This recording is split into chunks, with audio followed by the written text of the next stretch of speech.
our short prayer.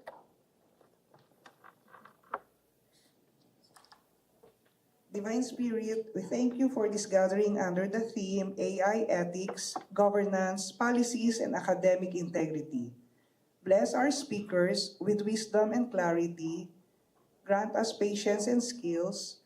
We lift up the Nefila workforce for their dedication, and we pray for all participants that our discussions today may lead to ethical and thoughtful use of AI in education. Amen. Please be seated. To equip educators, instructional leaders, and policymakers with the knowledge, critical lens, and practical skills needed to navigate the integration of AI, particularly generative tools like ChatGPT, into the classroom responsibly, ethically, and effectively.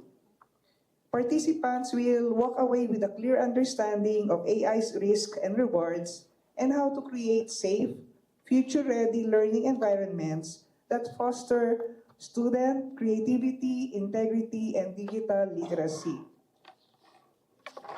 So we are blessed to have with us Ms. Janette Toral, a multi-awarded e-commerce advocate, digital policy strategist, and AI literacy champion in the Philippines.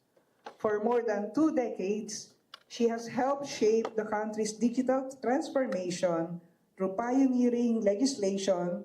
Online Trainer is also known as the digital leader advocate and has trained thousands through platforms such as GoNegosyo, KMME, and WOFEX. She regularly writes thought-provoking columns for Newsbites, Sunstar, and the Manila Times, covering topics such as AI in education, responsible innovation, and digital trust. As a speaker, Ma'am Janet bridges technical expertise with human-centered values, making complex topics like AI ethics, digital policy, and the future of work accessible and actionable for diverse audiences. Today, she continues to mentor leaders and institutions to adopt AI with confidence, creativity, and care.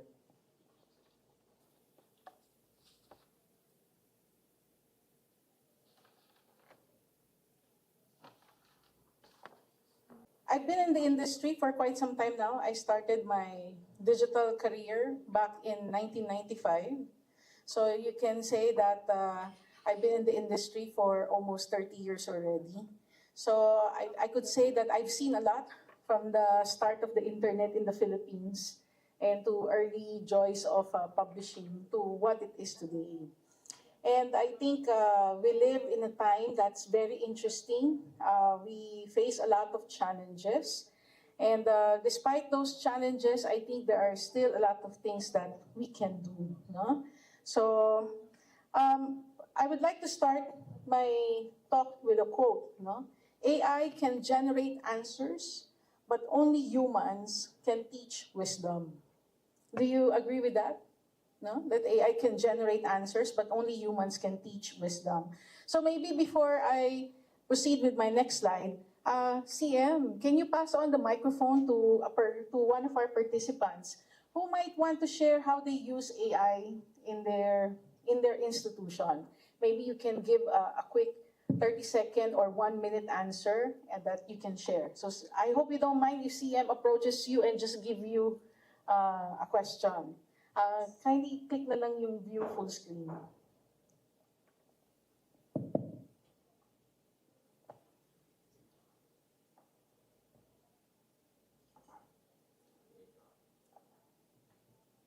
Yan, okay, we're here na. Sige, kindly introduce yourself and share your answer.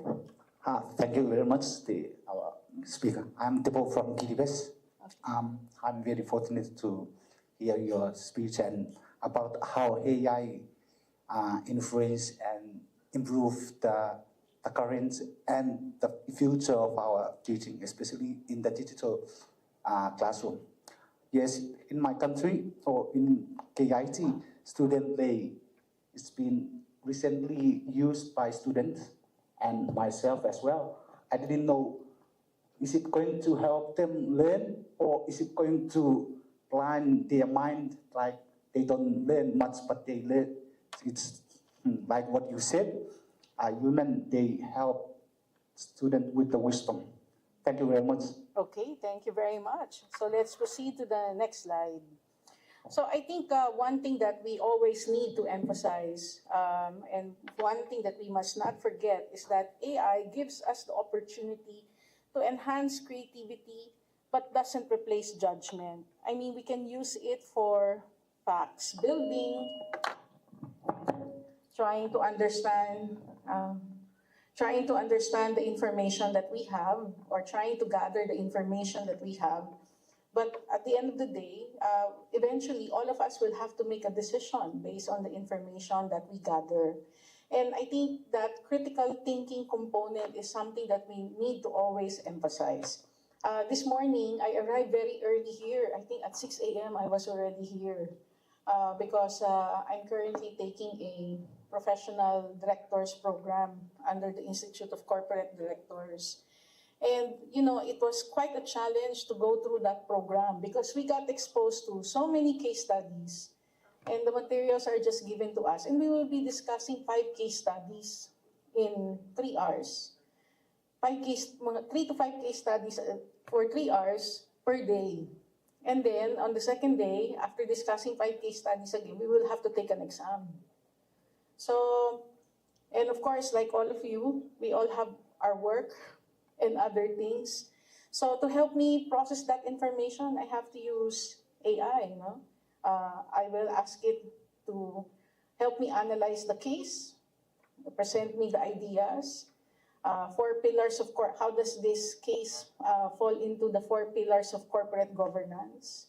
What are the issues? And then prepare myself when the instructor starts throwing in the question, and then prepare ourselves during breakout rooms. So definitely, AI is reshaping education. And in fact, at home, I'm to solve so many links. And sometimes you need help in the distillation of information. And I think if we are properly guiding the young in how to use it, then they will be able to know how to use it responsibly. And then you also engage in a dialogue so that to demonstrate whether they are understanding the situation better. Because at their age, they may not be able to determine what's correct, what's ethical, and what's appropriate. Like, for example, they might report in school, I don't think your answer is correct. I think your answer, you copy-paste it from AI. No, they will deny it. They will say that they have done a lot of research. They work hard for it, but actually they copy-pasted from AI. I think that is why for schools and for educational institutions, we really have to invest in AI tools that the students can use. So rather than students investing in the AI tools themselves, and then you don't offer them a tool that they can use in general, you can create your custom GPT for your school, or invest in other AI tools like the one designed by Khan Academy. And you can customize it in such a way that when they use it in the school, they can ask questions, but it will also give them a prompt, trying to validate if they read the answer that was given to them. So if I ask a question, did the kryptonite element in the periodic table of elements was the culprit in killing Superman? You know, so sometimes kids, they ask crazy questions. It will give an explanation, and then it will give multiple choice just to make sure that they read the material, you know, and before they proceed. And you can even force it to click the right answer or select the right answer. So it's up to us. We have the power to make sure that the way they use the tool will be further enriched. Of course, there's nothing stopping them from using other AI tools while they are using your tool. But you know, when they use other tools, they will be restricted. They will be limited. They don't know if what they're getting is an accurate answer. But if they're using it within your institution, and you provide it with a lot of information, you train it, then at least you'll be able to screen or you'll be able to guide them with the answers that they need to see. So that is why we need to be more proactive about it. In fact, for this school year, he's now grade 6. I also have to make a custom GPT for him because I don't want him to just use Perplexity for the sake of using Perplexity, because Perplexity is our favorite tool. So now I have to create a custom GPT and feed the material for, or this is the GPT that you will use when you're asking Araling Panlipunan. This is the GPT you will use when you're going to ask questions for science, among others. So I need to be more proactive about it, right? And of course, it's an experiment. It can go well or it can go wrong, but I wouldn't know until I try, right? So next slide. There are a lot of opportunities in education. I won't play this video anymore because I'm having problems streaming it from my computer. So at the moment, there are a lot of tools out there. Canmigo is really making headway in the United States. A lot of schools are investing in it. Actually, that is where I got inspired with the model that you create a custom GPT and the GPT will ask the students questions. No? That is how Canmigo is designed. So I think that has a lot of potential. And so far in their pilot rollouts, the responses of the schools participating in the pilot rollouts of Canmigo has been very positive. By the way, if you're not familiar with Canmigo, it's the entity behind it is Khan Academy. It was very well known for teaching a lot of students because when OpenAI was building its database, they also worked with the founder of Khan Academy to train the GPT. And they also end up creating a customized GPT and call it Canmigo that is rolled out in educational institutions so that they can standardize the AI tools that the students will be using to make sure that it will not just give them information, but it will also engage the students in a dialogue. So that if the students are being provided with tablets, then if AI will be provided as a tool for them, then they will be using the tool that is endorsed by the school. That will make sure that it is engaging them in a way. And I think with AI now being more open source than ever, where you can build your own apps, you can recreate a Canmigo style of an AI, no? Or doing it through a custom GPT, unless of course the institution will really invest in it.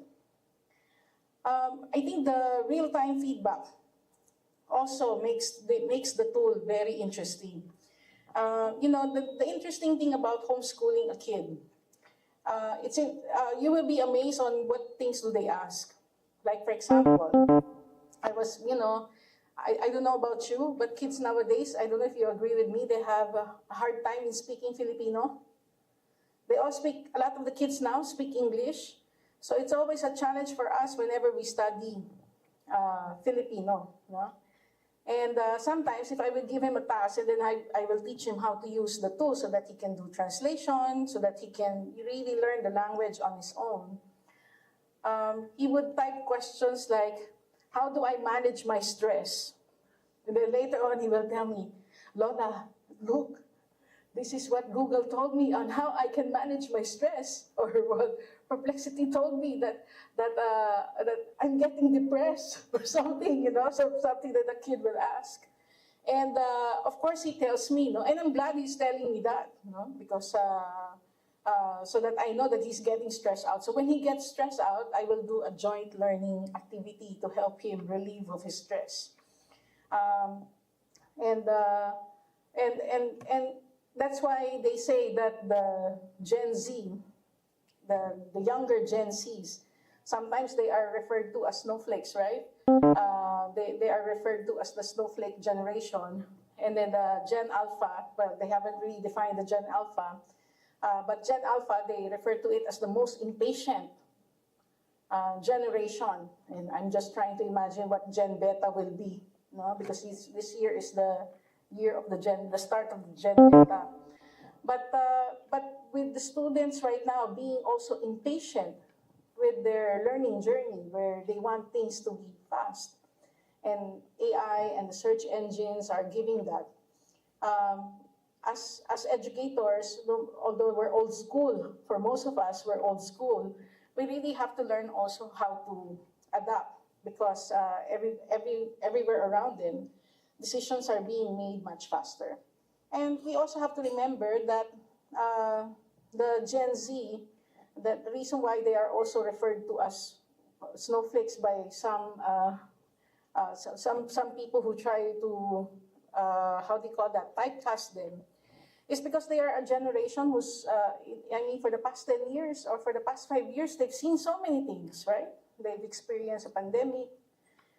They have experienced, they're now seeing wars. In fact, when we watch the news, oh no, why is Israel bombing Iran? Because they're watching the news. Now I have to make sure that I have to explain the news. Because they are watching and then they are so confused. And of course, they will try to figure out the information on their own. And if you're using Google now, if you notice, they're giving you the answers to the questions that you ask. So as a result, we're no longer clicking search results. Unlike before, we're so used that we have to click through first 5 pages of search results to really analyze the information that we're getting. But students now, when they go to Google, the answer is already being given with references. So even from the field of digital marketing, we're no longer competing for clicks. We're competing for relevance. We want to make sure that when the search engines give answers to people who search for information, we are a reference material for the answers that the people are getting, when they're looking for information. Because at the end of the day, everybody's clamoring for references, right? Like even you, when students give you answers, what's your reference? So that's why they have to use platforms that will give them reference. And when you look at the e-learning systems being marketed in the Philippines today, somebody made a pitch for me 2 months ago of an e-learning system where the entire K-12 curriculum of the Philippines is mapped in the e-learning system. So meaning, if you're a school, you just install and you want to put in the K-12 curriculum, the whole DepEd curriculum is already inside the e-learning system. So I was telling them, wow, this is good business. I'll get a license because they were charging, like, for educational institutions, $25 or per head per year. And for companies, it's like $50 per student per year. And I said, I'm just gonna open a tutorial website. Because before I have to enroll him in a tutor group where they can get a lot of references also, so that to guide the students. So the materials right now are really accessible. So before, when students really have to rely on what the teachers teach them or how the teachers guide the discussions, the students now don't have to wait. They can study ahead. Like in our case, I already established a rhythm on how we're gonna do the first quarter, second quarter, third quarter, fourth quarter when we do our homeschool. So we will prioritize all the book reports, Filipino book report, English book report, the Saint in Focus, then we will do the Heller report, and then we will do all the performance-based assessment activities. And then he will go through the book. Okay, that's math book. First quarter is chapter 1 and chapter 2. Do your math. And then we will go book per book per book. And then when the exams come in, I will review all the answers and we will discuss which one he got right, which one he got wrong, and then take the exams. Because I cannot do a typical school where you have to study 4 topics a day. You really have to focus on one topic and finish that topic. That's how we do it. So we try to establish a rhythm. So that's how I think learning has also becoming flexible, no? Especially now with a lot of parents also exploring other forms of learning. So next slide, please. So there are a lot of risks and gaps that we need to address when it comes to AI. Of course, if you are an experienced person with prior knowledge, when you use AI, you know that the information is wrong when they give out a response to you. But for students, of course, they may not necessarily know that the response that they got is wrong in the first place. So you also have to teach them how to do check and balance, no? Like you have to use two sites so that they will be able to compare. So that means if we are an educational institution, we can recognize two platforms. Like for example, you have a custom GPT, and then maybe you have a license for, I don't know, Perplexity. I think Perplexity is now in negotiation also with some of the platforms out there for acquisition. And sometimes they refer to these misinformation as hallucinations and bias. And I think there's also, there needs to be a rule on how students do not need to be over-reliant on AI-generated content. Before, I remember, when I analyze the books, especially on the questions that are being given to the students, sometimes the questions being given to them, they need to do a lot of reading. But in reality, their time is also limited because they also have other subjects. Like in our case, we're now catching the August 4 and the August 8 deadline. Okay, August 4, we have to submit all of our reports, and August 8, we have to complete all of this. So we have to plot in our calendar what are the things that we need to do just to make sure that we will meet our homeschooling deadline.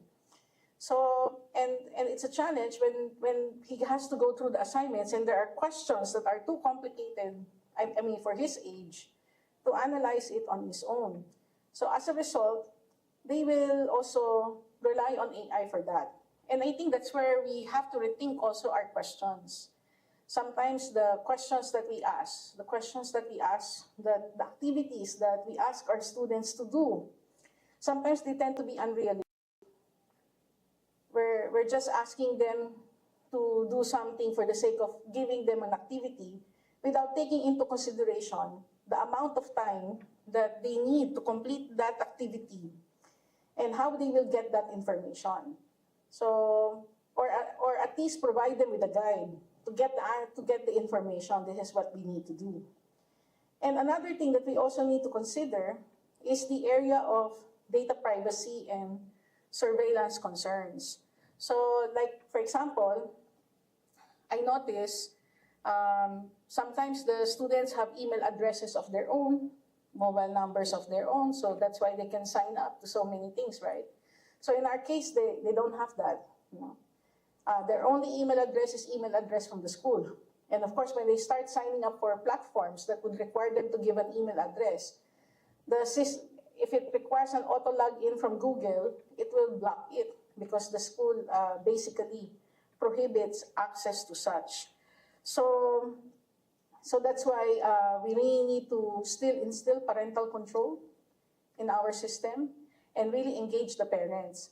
I remember when he has to participate in a tutorial session, the tutor administration called my attention because of a chat that my grandson had with the other kids and what he said and what his response was. But they discussed it with me 3 months later. So I said, I don't think this feedback is already helpful because even if I discuss this with him now, I doubt if he can still remember what he said then. You know? It should be more instantaneous. And that is why I appreciate new technologies like what Calmigo is trying to do, where the chat and the activity of the students and their performance is integrated in the LMS. No? Of course, that requires that you really trust the system for such a surveillance. No? That can also be debatable. So what does, can we proceed to the next slide? So what does human in the loop really mean? Because we always say there must be a human in the loop. So basically, it's oversight. So we don't just rely on what the AI gives us. We really have to analyze And not just submit it. We have to read it. We have to add our anecdotes to it. We have to really show that we understand. And educators can now function as educational ethical guides and not be limited to content providers, because we have to accept the reality that we're no longer the primary source of content anymore. We are no longer the primary source of insight anymore. In fact, because in my other hat, I'm a Maxwell Leadership Certified Team Executive Program Leader. We have a training module on working with multi-generation. And the younger generation, their attitude towards authority is different. They can say that, hey, you might be my teacher, but you're not my guru. You know? You might be my boss, but you're not my mentor. Right? You might be my boss, but you're not my coach. So, and maybe the younger generation will even think, do I need one? Because they are so used that any question that they need to be answered, they will ask an AI to provide an answer for them. No? So that is why we need to emphasize empathy, values, and critical thinking. And I always say, and that is also the reason why I have to go out now and network with people more. And because I remember, and I really appreciate that you're all here, rather than just be contented being online and watch it on a computer screen. Because of course, you are maximizing this opportunity. Because even if you're here, if you're just gonna stay in one corner and not talk to people, it's no different than watching it from a computer screen. We always have to remember that in good times, we wanna talk to people that we like and do business with people that we like. And in bad times, we also want to talk to people that we like and do business with the people that we like. And although AI may automate our process of acquiring information and processing information, but it will never replace relationships. Unless, of course, we really detach ourselves from this world and not talk to people and just be contented in having an AI relationship. And I think that is something that we must not forget. No?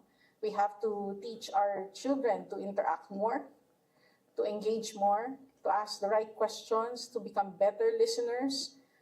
These soft skills, AI cannot teach them. They really have to learn this through practice. And even if they're studying virtually, we can encourage it. No? We can create breakout rooms where they can have a conversation, they can have a guide, and really encourage them to express themselves. Because as you know, there are a lot of people who are quite intelligent but not good in communication. And there are also a lot of leaders out there who get appointed to high-level positions but are not necessarily good communicators, because they were promoted because of their skill rather than their people development activities. And maybe I could also emphasize, I recall in John Maxwell's book, The 5 Levels of Leadership, normally level 1 is you need to have a position, right?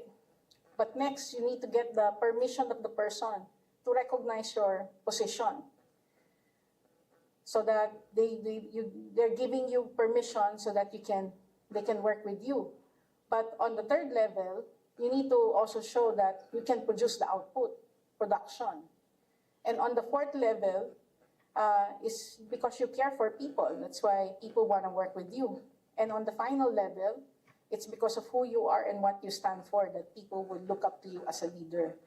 And so technical skills can only go so far. A lot of it, to rise up in the ladder, it's really all about people relationships. And this is something that AI cannot just teach to us.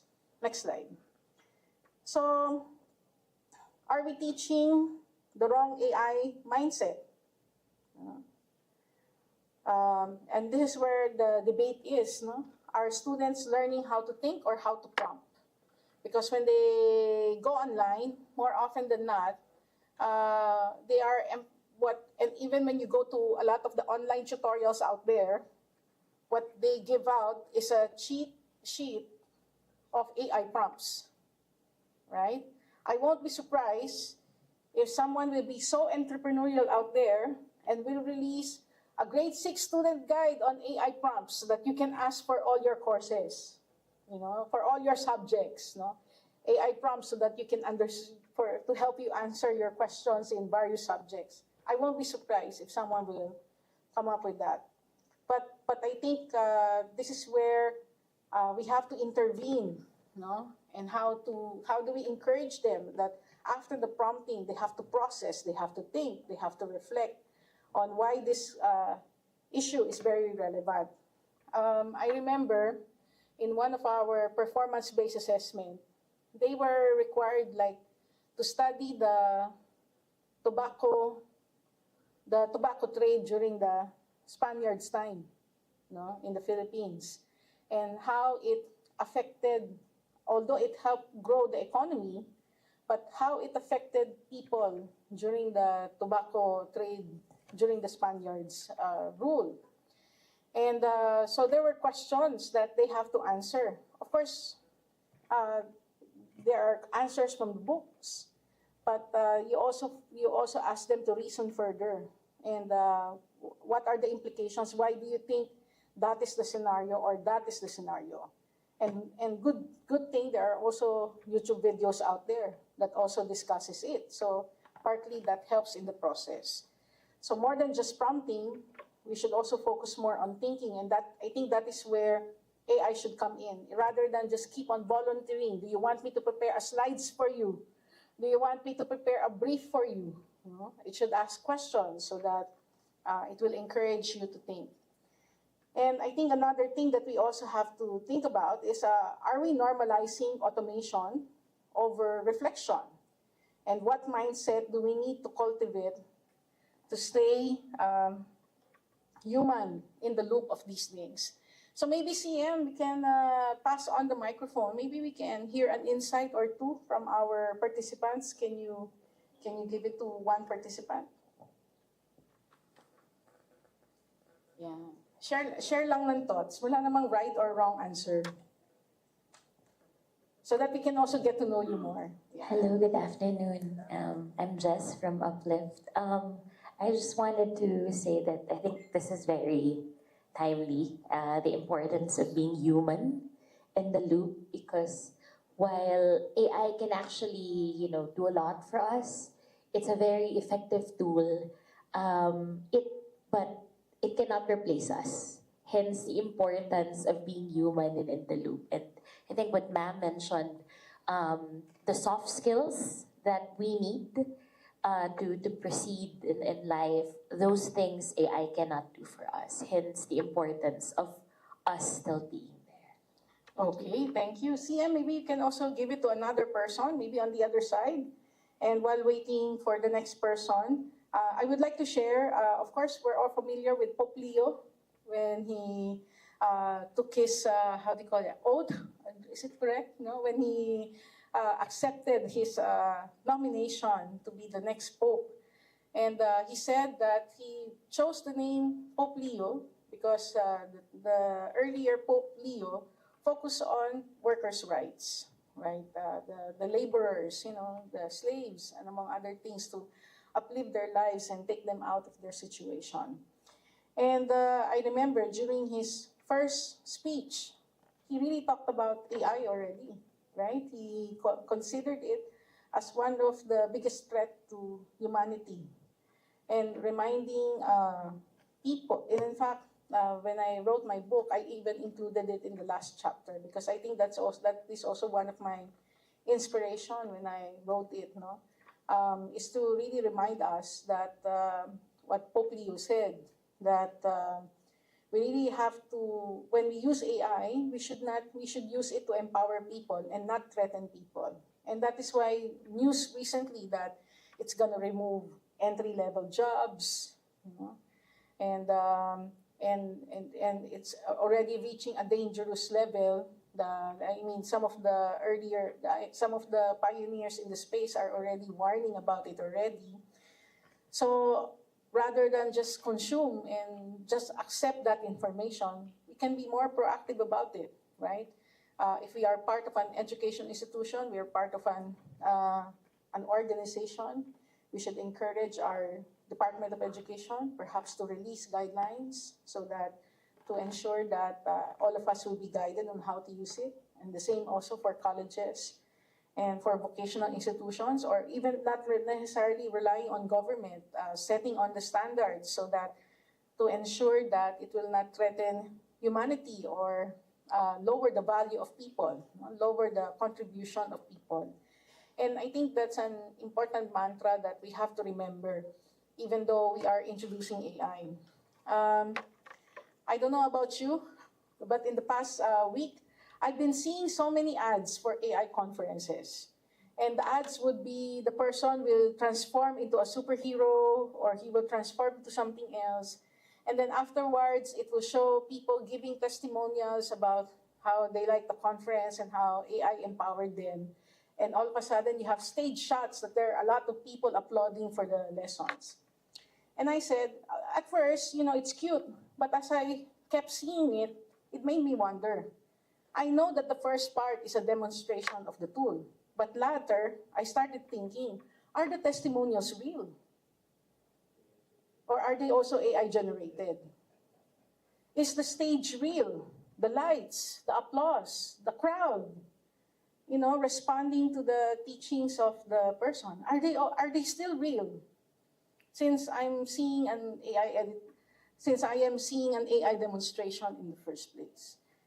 And because normally when the testimonials are shown, names of people should be shown to identify them, but their names are not being shown at all. So later on, I started questioning myself, is that still real? And if I myself is uncertain if the person giving the testimonial is real and the stage shot and everything is real, how more the others who are just watching it and accepting it par value, right? So that's why the more we have to be more cautious. And I think the Department of Trade and Industry and the Advertising Standards Council should really start regulating them also, so that people will not be fooled with what they're seeing online, with the claims being shown, especially if the information that we're seeing is manipulated. So some best practices for educators. Of course, there's nothing wrong if we teach students prompt engineering basics on how they can prompt to make sure that they're getting the right information. Because more often than not, the misinformation and the hallucination that we're getting from AI is also a result of a bad prompt. The question that we ask, the way we ask the question, that's why we're getting that wrong information. So we can teach them how to use it. They can use the tool for draft generation, but encourage revision. And I think that is where it is really important if we're going to use it for school, we should really invest in the tools that they will use and integrate it in the e-learning so that we can see how they're using it, how they are responding to the interaction, because we're telling them this is the assistant teacher. This AI tool is an assistant teacher. It's to assist the teacher. So if you have questions, you should use it. This is the official tool. And supposedly your interaction with the tool has points that will also impact your grades. So we can design it in such a way that we're not necessarily making things harder for them, we're making things easier for them, but at the same time, we can monitor how they're using it. And we can also incorporate AI use into digital citizenship lessons. I think that's very important also. And for learners, we have to really train them that the AI tool is a body and not a brain. That's why in our case, we have to limit the use for specific cases only. If there's a situation where there's a lot of information required, there's a lot of research required, that's where we will use it. But if there's not a lot of research required, then we have to be contented with the books that were provided to us. Maybe do a research or two if we want to add more information. And we have to encourage them to cite more sources. Unlike before, we may not be so strict, but I think we have to be stricter now. And rather than ask what questions, we ask why and how. to deepen the understanding of the student. No, we can make them answer questions like the why and the how. Although they can ask the AI also those questions, but I think our follow-up questions can help them understand it better. And encourage documentation of the learning journeys. Although we can make it easier for them if we provide the tools and we monitor the tools, that will also help in the documentation. So that we can avoid also any uses that we don't necessarily agree with. No? CM, have you given the microphone to another person? Maybe we can hear her insight about AI. Kindly introduce yourself. Hello, I'm Dr. Louie. I'm the president of a small college in Ilocos Norte. I just wanted to share about how we can go one step beyond. Yes, please, go ahead. So for example, my major is language and literature. Yes. So I'm very interested in how our teachers teach literature. So I'll give you an example, Wedding Dance by Amador Daguio, which is a Filipino text. Okay. So AI has a hard time, and the elders of the tribe actually said you cannot continue to be a wife because you cannot produce children. How would you dress yourself if you attended that wedding dance of your ex? So you have all these kids getting excited because they want revenge, they want to show how beautiful they are, and then the teacher uses a current event of a well-known personality whose boyfriend dumped her. And it's like that. That's how they do it, and it's very interesting. And it teaches the kids empathy and connections with other human beings who may have gone through the same kind of pain. And that's one example that I can give from my school. Thank you. Thank you very much. And Doctor, I like your example because I think always connecting to the current events is very important because they really have to care about what's happening in the environment, no, and around them. And because sometimes when we're so busy, we don't even have the time to watch the news and how to connect the things around us. And I think keeping our kids aware of present events while we're learning, right? Like the tobacco example that I mentioned earlier, I will also show snippets of how tobacco is being marketed now, how things have changed, no? So that they will also understand the present context as how your teachers do it. No? I think that's really important. Okay, so there are a lot of sample classroom activities like improving an AI-generated essay so that they will, and ask them to customize it to their tone, comparing outputs from two tools and let them assess which is factual and which is biased. And as Sir Felix mentioned earlier, no, in our conversation, we need to have an AI policy. But the AI policy is not necessarily just a school policy. We have an AI policy for teachers. We have an AI policy for students, AI policy for research, so that we can customize the applications. And the tools that you are allowing to be used, no? Of course, ChatGPT is very popular. If your school has Canmigo, I think that's better. Perplexity is also a popular resource. Gemini is also okay, but I think we really have to customize it so that we can also restrict the questions that can be asked. So that if the question is already 18-year-old and above, or how to harm someone, you know, the AI will tell them, you should not ask, you should not, can advise them, no, rather than resorting to violence, no. And Moodle also has a lot of plugins. I think one thing that I also would like to remind all of us is that with AI, there's a lot of room now for automation. You know, there are a lot of things that you can already automate. And I think that is something that a lot of the schools are missing, the component on automation, how systems can be integrated right now from one application to another. The manual things that we're doing, a lot of them can be automated already and save ourselves 50% of the time that we're spending. So I guess organization-wise, that is something that we can look at. So our role, I think my time is up now. Our role as educators and mentors, just to summarize, prepare learners to work alongside AI rather than discourage them. We want to avoid a situation in the US where students are asking for a refund. I'm sure you've heard of that. If my teacher is allowed to use AI, why am I not allowed to use it? So they are underestimating the teacher's knowledge and how AI is used as a productivity tool. So the student is insisting, why can I use it as a productivity tool for myself, right? Equip learners to use the tool, but also question it. And not, like for me, when I use AI, I always ask two questions. What am I missing? And how can this be misinterpreted? So usually I ask that question, especially if I know if I'm gonna report it, especially after I edit it, and then I will share it to help me proof it further. Can it be misinterpreted? And is there something that I'm missing? And reinforce values like trust, transparency, and purpose.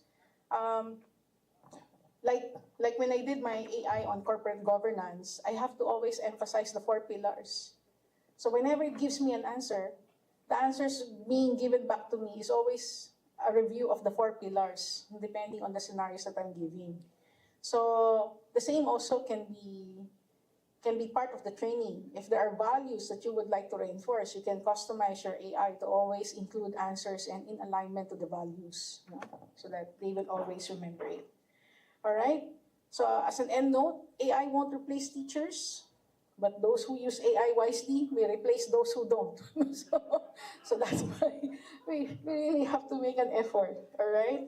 So thank you so much for your time. And by the way, you can read this book for free at Amazon Kindle. If you avail of the Kindle Unlimited trial for 30 days, you'll be able to read as many books as you like, including this one. You just cancel it before the 30 days is over, no, if you're interested. Thank you so much, everyone.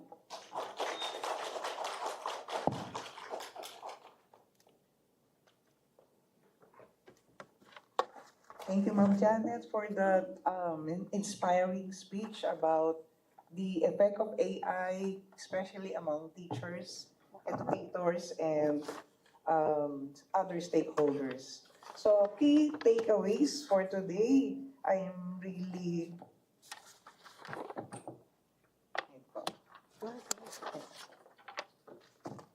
happy that with the following sharing of Ma'am Janet, that AI will never replace relationship. And by the way, there's one question given a while ago. In what practical ways can students become co-creators of content rather than just consumers when using AI tools in the classroom? Like for me, before AI, I published 3 books and 13 research reports and 1 documentary. I haven't written any book since. The last one was 2008.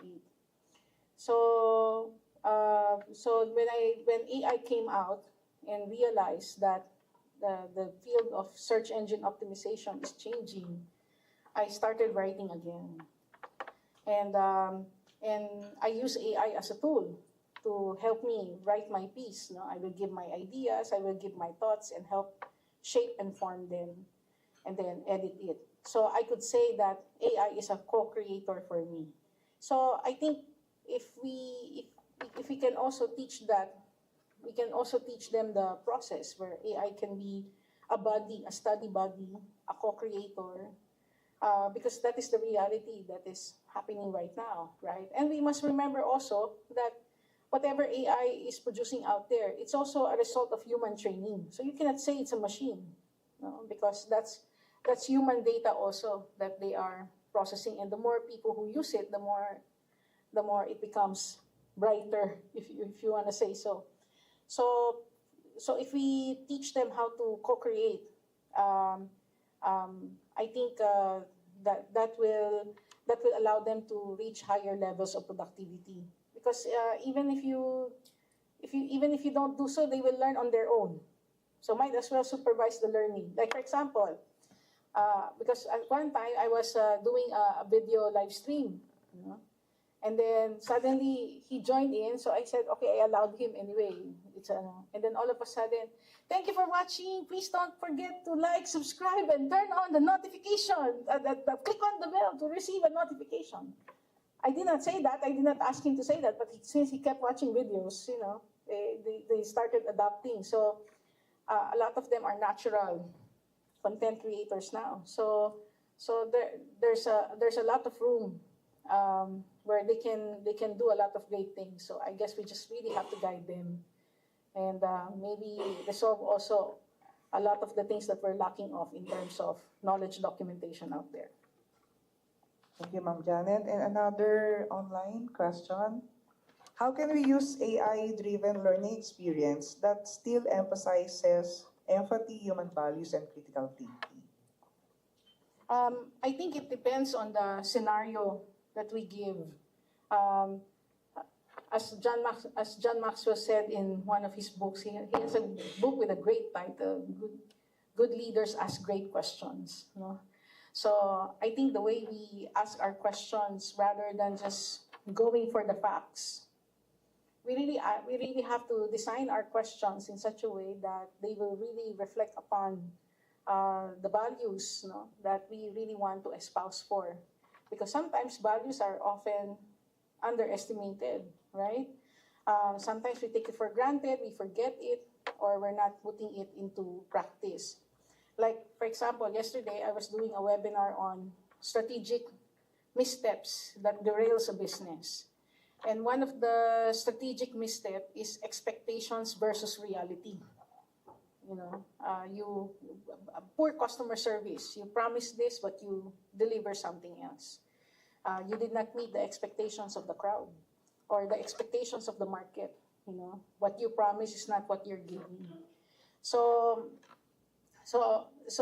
But if we explain it further, how can you turn around from those missteps and correct it? And using also the values and the principles that the organization stands for to improve those missteps, then maybe we will get the kind of response that is really reflective. So how can we improve the situation that will allow us to increase trust, that will allow us to demonstrate excellence, that will allow us to demonstrate empathy. So, we can always phrase our questions in such a way that we really make them think and go for what matters to people. Do we have other questions from the Or participants? maybe you would like to share your thoughts because we can all learn from each Yes, other. po. Yes.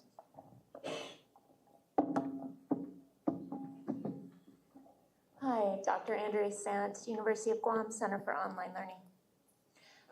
Several comments.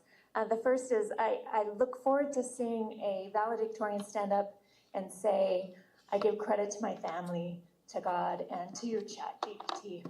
I think that'll be marvelous because I think it's coming our way. One of the risks that is happening at the University of Guam that I've heard our faculty talk about, is the concern over homogenized voices. Sometimes when we're plugging information into these AIs, they generate the response of the dominant, the majority.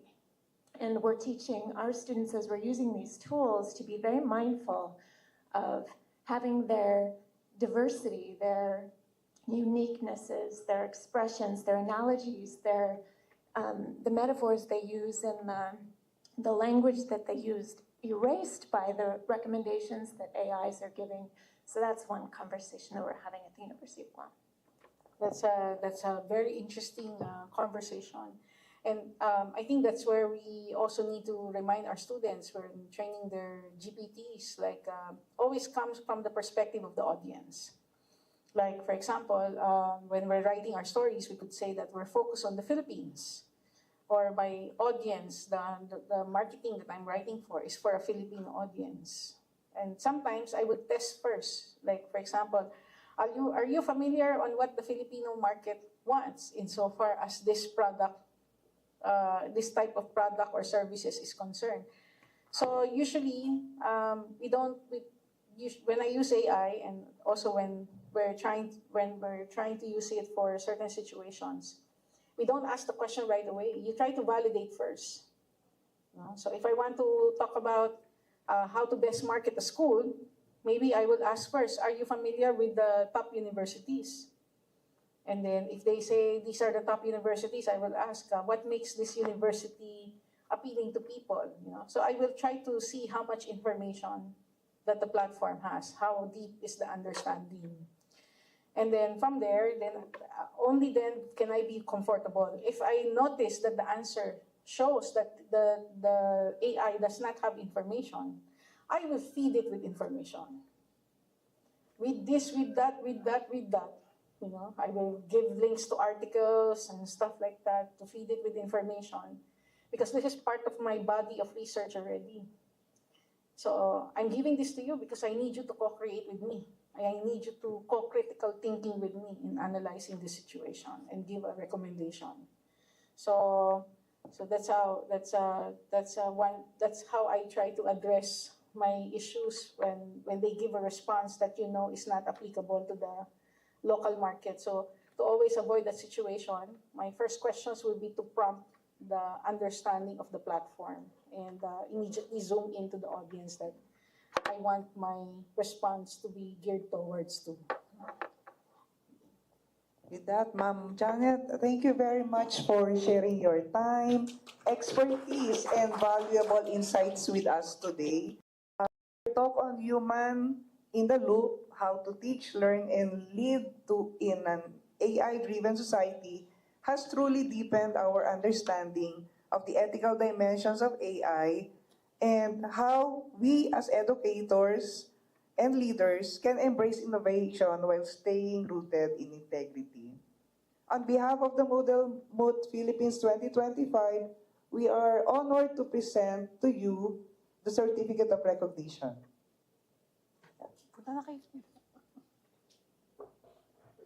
All right, thank you so much, Ma'am Janet. No? So, Mood Philippines 2025 present the Certificate of Recognition to Ms. Janette Toral in grateful acknowledgement of her distinguished and invaluable service rendered as guest speaker during the Moodle Philippines 2025 workshop with a theme of Smart Learning, Secure Teaching, AI, and Cybersecurity in Education, held at the Laxen Hotel, Diliman, Quezon City on July 2, 2025. Given the second day of July 2025 in Quezon City, Philippines, signed by Ms. Cheryl Villaroman, President and Chief Executive Officer of Nepila Web Technology, Incorporated. Ma'am, thank you. Congratulations po.